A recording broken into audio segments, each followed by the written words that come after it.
Nah ku kituna ti ayeuna kapayun gerak kembangkeun, gerak singkil pangwangunan anu ditata jeung diriksa. Kebijakan teknis gampil pan ayeuna mah. Tos kebijakan peningkatan SIM kuring kan kalebet ngadukung revolusi putih.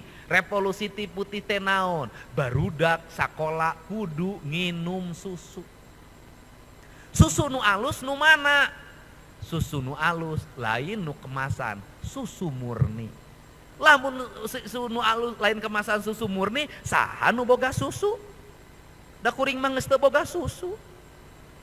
Nu boga susu mah urang Bandung Barat, urang Lembang. Ti ayeuna damel peta jalanna, peta lintasna. Ti ayeuna damel sok mangga kuring engke marentahkeun Dinas Pendidikan Provinsi Jawa Barat ngawangun kerjasama sareng Pemda Kabupaten Bandung Barat ngeunaan distribusi susu rakyat kanggo anak didik di Jawa Barat. Kanggo naon? Ngadorong. Kunaon kuring nyarita kieu?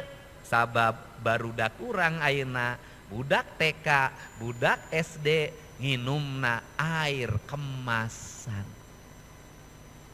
Kadar gulana tinggi. Zat pewarnana luar biasa. Ancaman penyakitna gagal ginjal di usia muda. Tradisi minum susu geus leungit kade. Nah ku kituna lamun hayang nyen generasi emas, daek teu daek urang Jawa Barat SD jeung SMP, SD jeung TK na kudu cukup nginum susu.